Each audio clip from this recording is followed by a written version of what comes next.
Hi, I'm Mary, a librarian and book reviewer with a focus on stories written for kids, tweens, and teens. Today I get to share with you this book called Bird of a Thousand Stories, written by Kayash Monsef. This is the story of Marjan, who is not a typical teenager. Not only is she an orphan living mostly on her own, but she also has a very important and very dangerous and very secret job. She has to go around the world to help creatures in need, and not the typical kind of help that you might expect, but she has a way of understanding exactly what's wrong and fishing it out without typical science or medicine. And because she has this skill, she works for some dangerous people. And as she discovers that there is more to the world that is broken than she once realized, she has to determine who she can trust, where she needs to go, and how she can make everything right again. This story is a companion to Once There Was.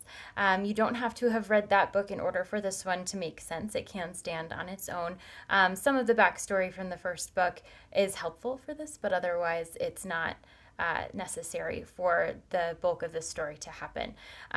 It is really richly written. It goes back and forth between Marjan's experiences and also stories that have existed for thousands of years that have to do with what she is encountering every day. So as you're going through the book, it has a feel a lot like The Alchemist. So you have some deeper prophetic ideas that are coming through in the storytelling that are beyond just the magic and mystery that is going on around Marjan, but also you have ways of connecting her experiences to real life outside of the book. The book itself is marketed for a middle grade audience, but I would say definitely for older, more confident middle grade. But really, the young adult grouping of readers is probably going to resonate with this book the most, primarily because Marjan is older, so she is an older teen, and she is doing a lot of things on her own, traveling the world, solving these problems. She doesn't have parental figures to turn to in this story.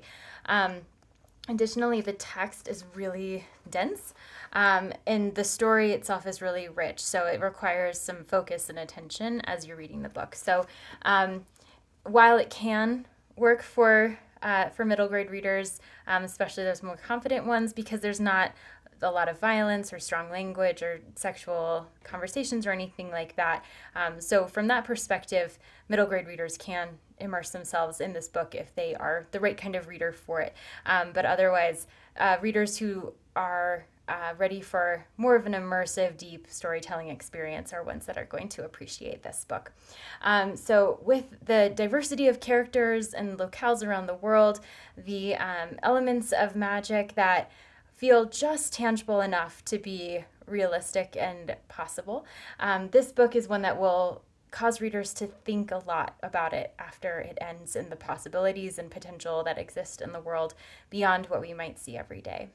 If this sounds like a great fit for you or for someone you know, I hope you look for it at your favorite bookstore.